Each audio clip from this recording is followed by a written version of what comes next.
오늘 새벽에 주시는 하나님 말씀을 받겠습니다. 잠언 27장 24절에서 27절까지 말씀 한 절씩 말씀을 교독하여 받겠습니다. 24절 제가 먼저 읽겠습니다. 대저 재물은 영원히 잊지 못하나니 면류관이 어찌 대대에 있으랴. 풀을 벤 후에는 새로 움이 돋나니 산에서 꿀을 거둘 것이니라. 26절 어린 양의 털은 너의 옷이 되며 염소는 밭을 사는 값이 되며 염소의 젖은 넉넉하여 너와 너희 집에 음식이 되며 내 여종의 먹을 것이 되느니라. 아멘. 하나님 말씀입니다. 자, 오늘은 설교 제목이 이렇게 대조적이에요. 사라지는 재물은 금방 사라진다는 거죠. 그러나 남는 삶이 있다는 거예요. 그래서 사라지는 재물, 남는 삶에 원리 이렇게 제목을 정해봤는데, 자, 이제 잠언 27장을 이제 오늘 마무리를 하겠습니다. 마지막 여기 24절에서 27절까지 말씀을 잘 읽어보면 꼭 이렇게 어떤 목축과 생활에 관한 지혜처럼 보이는데, 근데 오늘 말씀에도 우리 인생의 어떤 삶의 자세에 대해서 어떻게 살아야 되는지에 대한 굉장히 실제적인 지침이 담겨 있어요. 그러니까 세 가지로 나눌 수 있는데, 오늘 메시지가 첫 번째가 재물의 한계고, 두 번째가 하나님이 우리를 어떻게 공급하시는지 그 공급의 질서에 대한 말씀이고, 세 번째가 성실한 삶에 주시는 복에 대한 말씀을 좀 나누겠습니다. 자, 오늘도 첫 번째 주시는 말씀의 진리를 먼저 나누겠는데, 첫 번째는 재물은요 결코 영원하지 않음을 기억하라 이에요. 자, 오늘 말씀 24절을 다시 한번 읽어봅니다. 24절에 대저 재물은 영원히 잊지 못하나니 면류관이 어찌 대대에 있으랴. 그렇게 이제 단호하게 말씀을 하죠. 한마디로 재물은 영원하지 않는다는 거예요. 여러분, 재물로 환산할 수 있는 오늘날의 가치가 뭐 부동산이 있겠죠. 뭐 집도 되겠고, 또 화폐로는 돈이 되겠고, 또 뭐 직장, 명예, 권력, 이 모든 것들은 시간이 지나면 다 안개와 같이 사라진다는 거예요. 재물은 영원히 잊지 못하나니. 그 다음에 여기 면류관이 되어 있는데, 여기서 말하는 면류관은 세상 권세, 지위를 말합니다. 역시 이 면류관도 오래가지 못한다라는 거예요. 한 세대를 넘어가지 못한다는 거죠. 여러분, 오늘 이 말씀은 뭘 말하냐면, 저와 여러분이 마음의 안정감을 어디에서 누리는가? 여러분은 마음의 안정감을 어디서 누리세요? 근데 많은 사람들이 실제로 돈에서 마음의 안정감을 찾으러 그래요. 통장 보고 은혜를 받는 거죠. 아, 이 정도면 괜찮겠지. 내가 이 정도 있으면 내 노후는 안전하겠지. 근데 성경은 그게 착각일 수 있다는 거예요. 여러분, 재물이라는 거는 유용하죠. 돈은 있어야 돼요. 그래야 우리가 삶을 살 수 있으니까. 그러나 오늘 분명히 말씀하시기를 재물은 필요하지만 영원하지 않고 우리의 의지할 대상이 아니라는 거예요. 그러니까 도구예요, 도구. 내가 내 인생을 맡길 대상은 아니라는 겁니다. 그래서 오늘 24절 읽으면서 어떤 묵상이 됐냐면, 나는 정말 뭘 의지하고 사는가? 하나님을 의지하고 산다고 하지만 내 안정감이 어디서 누리는가는 한번 살펴봐야 돼요. 통장의 잔고를 신뢰하나? 정말 나는 환경보다 하나님을 의지하나? 정말 우리가 이 말씀 앞에 정직하게 대답할 줄 알아야 합니다. 여러분, 어제도 수요 예배 때 우상에 대한 말씀을 나눴는데, 많은 사람에게 재물이 우상이에요. 돈 때문에 울고 돈 때문에 웁니다. 그러니까 하나님이 그게 안타까우신 거예요. 너희들이 의지할 대상이 재물이 되어서는 안 된다. 왜냐하면 그렇게 흔들리니까 돈 앞에서. 그러니까 우리의 안정감의 기준은 오직 하나님이 되어야 되기를 주님의 이름으로 축복합니다. 자, 두 번째 주시는 말씀의 진리예요. 두 번째 주시는 말씀의 진리는, 그러니까 이 재물의 문제를 우리가 넘어가면 뭘 신뢰해야 되냐면, 하나님은 지속적으로 공급의 질서를 주신다. 그것을 신뢰하라는 거예요. 자, 25절 말씀을 다시 한번 볼게요. 25절에 보면 풀을 벤 후에는 새로 움이 돋나니 산에서 꿀을 거둘 것이니라, 이렇게 말씀하죠. 이게 뭘 말하는 거죠? 자연의 순환을 말하는 거예요. 참 여러분, 자연을 보면 너무너무 신기하지 않습니까? 한 해 농사가 져서 이제 또 가을이 되면 추수를 하세요. 뭐 밭농사도 마찬가지고 과일 농사도 마찬가지고, 아니 어떻게 해마다 열매를 맺냐 말이에요. 그죠? 아니 거두면은 끝일 것 같은데, 한번 열매를 맺으면 끝날 것 같은데, 여기 오늘 말씀해 보니까 풀을 베면 그게 끝이 아니라 또 자란다는, 다시 풀을 베어서 가축의 먹이가 되고 산에서 꿀을 거둘 것이라. 이게 뭘 말하는 거냐면 단순한 자연 현상이 아니라 하나님이 우리를 공급하는 방식을 말씀해 주시는 거예요. 하늘에 날아다니는 새도 먹이시고 들풀도 하나님이 먹이시고 입히신다. 여러분, 뭘 말하냐면 하나님이 우리를 먹이시고 공급하시는데 지속적으로 계속 공급해 주시겠다는 거예요. 한 번 주고 마는 게 아니라. 여러분, 이스라엘 백성이 광야에서 매일 먹었던 양식이 뭐예요? 만나죠. 만나의 정의가 뭐예요? 이것이 무엇인가, 그 뜻인데 하나님이 매일 하루치만 주시는 거예요. 오늘 하루치 먹고 다음날 또 주시고, 한 번에 일주일치, 한 달치, 1년치를 주시는 게 아니라 매일 하루치의 양식만 주십니다. 왜 그랬을까요? 매일 하나님 우리를 공급하시는 것을 매일 경험하고 그 하나님을 매일 의지하게 하기 위해서 예수님이 주기도문에서 일용할 양식을 주시옵고 그렇게 기도하라고 했는데, 그 일용할 양식도 영어에는 그 데일리 브레드라고, 매일매일의 빵이라고 번역이 돼 있어요. 여러분, 왜 그렇게 하시냐면 우리에게 한 번에 모든 것을 다 주시잖아요. 그러면 참 우리 인간의 본성이 하나님을 더 이상 안 찾아요. 참 우리 마음이 그렇게 연약해요.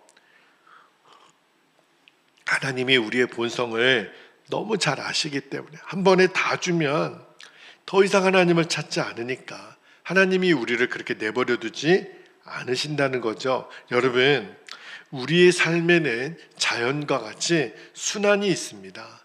뿌릴 때가 있으면 거둘 때가 있어요. 전도서에서 그 말씀을 하잖아요. 그러니까 채움의 시간이 있으면 기다림의 시간이 있는 거예요. 농부들은 그것을 정확히 알죠. 봄에 씨를 뿌리고 이제 논농사를 짓고 밭농사를 지을 준비를 다 하잖아요. 그러니까 농부들은 뭘 이해했냐면 이 자연의 순환이 주는 질서를 이해하니까 기다리는 거죠. 우리도 똑같아요. 왜 지금 나는 없지? 나는 왜 이렇게 부족하지? 나는 뭔가 이렇게 비어있지? 오늘 하나님 뭐라고 말씀하냐면 아니야, 지금 없는 것 때문에 속상해하지 말라는 거예요. 하나님은 다시 자라게 하시니까. 우리는 자꾸 부족한 거를 묻지만 하나님 말씀하시기를 공급은 계속된다. 여러분, 하나님의 공급은 절대로 끊어지지 않습니다. 방식만 다를 뿐이에요. 그러므로 주님이 저에게도 주시는 말씀이 조급해하지 마라. 절대로 조급해하지 말아라. 너가 원하는 대로 되어지지 않는 상황을 가지고 조급해하지 말아라. 어제도 마음이 너무 답답한 거예요. 언제까지, 도대체 언제까지 그래야 되나? 근데 주님이 조급해하지 마라. 하나님의 시간표가 있다. 여러분, 학생들은 시간표에 따라서 수업을 듣지요.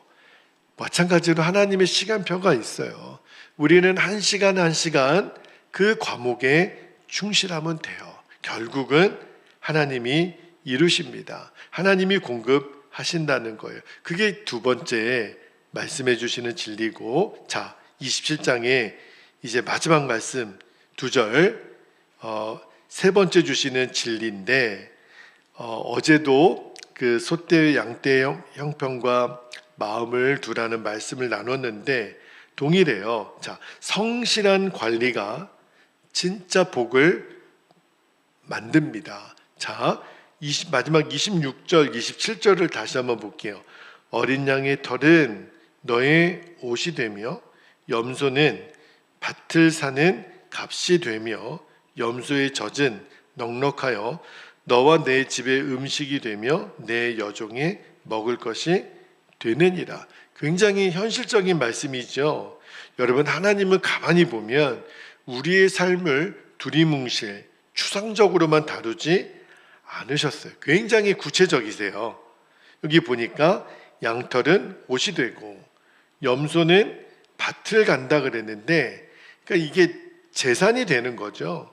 그리고 염소의 젖은 또 먹을 것이 되고, 그러니까 여기 중요한 게 뭐냐면 이미 주어진 거라는 거예요. 여러분, 하나님은 이스라엘 백성들에게 금은보화를 약속한 게 아니라 지금 너희들이 갖고 있는 거, 그 가축, 그 자연을 통해 살아가. 하나님은 이미 주셨다는 거예요. 이게 뭘 말하는 거냐면, 우리는 자꾸 없는 것을 주목하죠.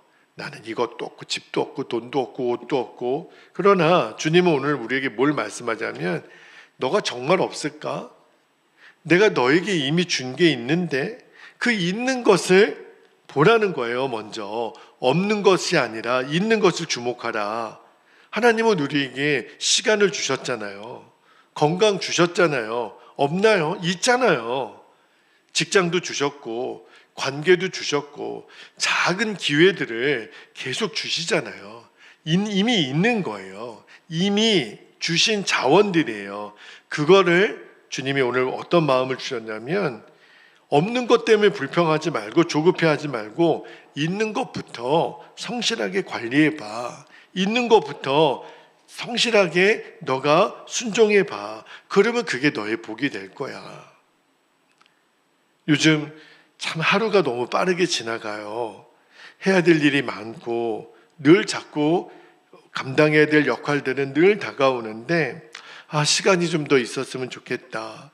근데 시간이 없어서 내가 못하나? 아니에요, 여러분. 저와 여러분에게 하루에 2시간씩 하나님이 더 준다면 여러분 뭐 하시겠어요? 그 2시간을, 여러분에게 하루가 26시간이면 여러분 그 주어진 2시간에 뭐 하겠어요?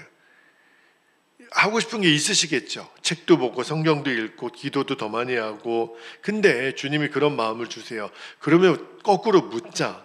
너 그 2시간이 없어서 그 일을 진짜 못하는 거냐? 아니에요. 내가 관리를 제대로 안 한 거예요. 우선순위가 엉망이 되니까 내 하루에 24시간에 시간을 깔아놓고 무엇을 먼저 하고 무엇을 나중에 하고, 이게 명확하지가 않은 거예요. 그러니까 우리의 대부분의 시간은 굉장히 쓸데없는 시간에 많이 버려진다는 것이 드러납니다. 제가 동행일기를 전심으로 쓰면서 그게 느껴져요. 어떤 때는 귀찮아서 넘어가고 싶은 때가 있죠. 쓸 것도 없고 마음도 불편하고 한 것도 없는 것 같고 매일 그날이 그날 같고. 진짜 그럴까? 아니라는 거예요. 그래서 제가 여러분에게 오죽했으면 이렇게까지 강하게 말씀을 드릴까? 여러분, 성실함이라고 하는 거는 제가 보니까 성실한 사람이 있더라고요. 뭐가 다를까? 성격인 줄 알았어요. 아니에요. 태도입니다. 영적인 태도. 하나님이 나에게 맡겨주신 시간, 이미 맡겨준 사람들, 이미 맡겨준 역할들, 그것을 잘 돌보는 거예요. 잘 관리하는 거예요. 그런 사람들의 공통점이 절대 작은 것을 무시하지 않습니다. 왜냐하면 작은 것이 쌓여서 삶은 만들어지는 거니까. 그러니까 오늘 말씀이 뭘 말하는 거냐면 큰 부가 없어도 살아갈 수 있다. 하나님이 이미 주신 것을 잘 관리하면 너희들은 부족하지 않게 될 거야. 이 말씀인 거예요. 그러므로 우리 삶에 그냥 대수롭지 않게 그냥 소홀히 여기는 그 작은 것들을 내가 다시 한번 잘 관리하고, 근데 그래서 여러분에게 동행일기를 써보시라. 드러나요.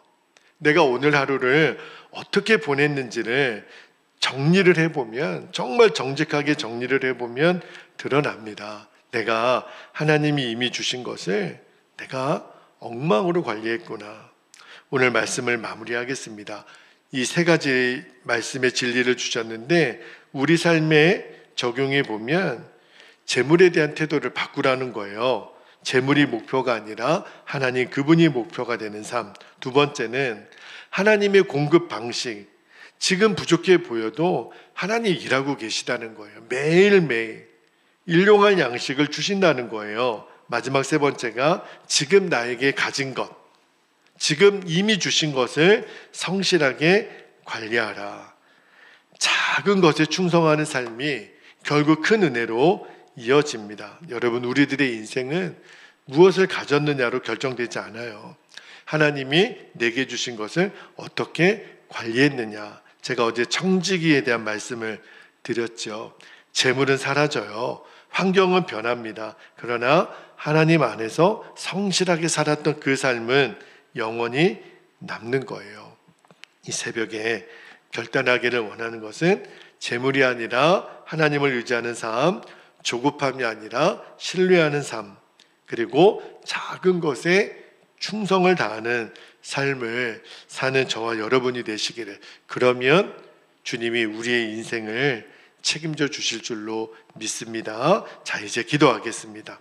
오늘도 두 가지 기도 제목을 우리가 붙잡고 기도하기를 원합니다. 첫 번째는 재물이 아니라 하나님을 의지하는 믿음을 구했으면 좋겠어요. 이거는 하나님 앞에 우리 모두가 정직하게 서야 합니다.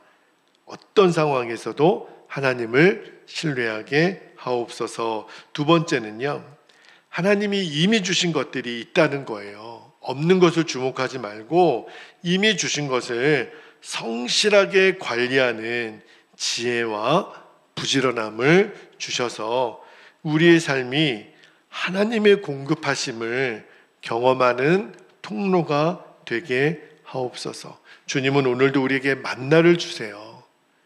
그 하나님이 공급하심을 우리가 정말 경험하는, 우리가 이미 삶에서 많이 경험했는데 자꾸 없는 것을 주목하니까 이미 주신 것들에 대한 은혜가 말라버린 거거든요. 오늘 이 은혜가 회복되기를 이 시간 허락하신 기도 제목을 붙잡고 주님의 이름을 간절히 부르고 통성으로 기도하겠습니다. 주여